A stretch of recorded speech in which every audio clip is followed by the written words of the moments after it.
Hello, load ಬಗ್ಗೆ ಮಾತನಾಡೋಣ ಮತ್ತು ಮೊದಲು ಡೋರಿದೋಸ್ ನೀಡ್ ಮತ್ತು ಅದನ್ನು ಚೆನ್ನಾಗಿ ಮಾಡಿ ಮತ್ತು ಹಾಕಿ ಮತ್ತು ಮಿಶ್ರಣ ಮಾಡಿ ಫ್ರೈ ಮಾಡಿ ಮತ್ತು ಡಿಪ್ ಮಾಡಿ ತಿನ್ನಿರಿ.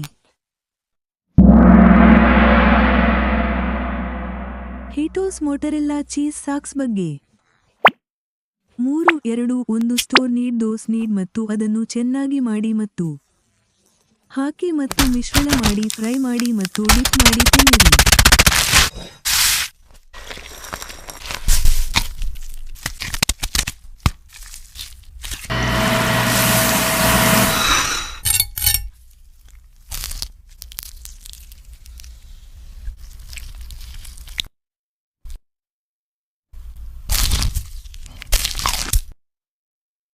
ಮೊದಲು ಟೋರಿಟೋಸ್ ನೀಡ್ ಮತ್ತು ಅದನ್ನು ಚೆನ್ನಾಗಿ ಮಾಡಿ ಮತ್ತು ಹಾಕಿ ಮತ್ತು ಮಿಶ್ರಣ ಮಾಡಿ ಫ್ರೈ ಮಾಡಿ ಮತ್ತು ಡಿಪ್ ಮಾಡಿ ತಿನ್ನಿರಿ.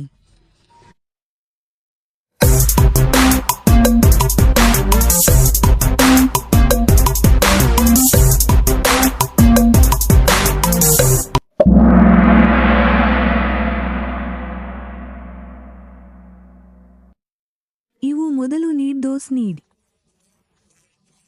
ಮತ್ತು ಅದನ್ನು ಚೆನ್ನಾಗಿ ಮಾಡಿ ಮತ್ತು ಹಾಕಿ ಮತ್ತು ಮಿಶ್ರಣ ಮಾಡಿ ಫ್ರೈ ಮಾಡಿ ಮತ್ತು ಡಿಪ್ ಮಾಡಿ ತಿನ್ನಿರಿ ಕುರಿತು ಪ್ರಶ್ನೆಗಳಾಗಿದ್ದವು. ಹಾಕಿ ಮತ್ತು ಮಿಶ್ರಣ ಮಾಡಿ ಫ್ರೈ ಮಾಡಿ ಮತ್ತು ಡಿಪ್ ಮಾಡಿ ತಿನ್ನಿರಿ. ಮೊದಲು ನೀವು ನಂತರ ಭೇಟಿಯಾಗುತ್ತೀರಿ ಮತ್ತು ನಂತರ ಭೇಟಿಯಾಗುತ್ತೀರಿ ಮತ್ತು ನಂತರ ಭೇಟಿಯಾಗುತ್ತೀರಿ ಮತ್ತು ನಂತರ ಭೇಟಿಯಾಗುತ್ತೀರಿ ಎಂಬುದರ ಪೂರ್ಣವಿರಾಮ.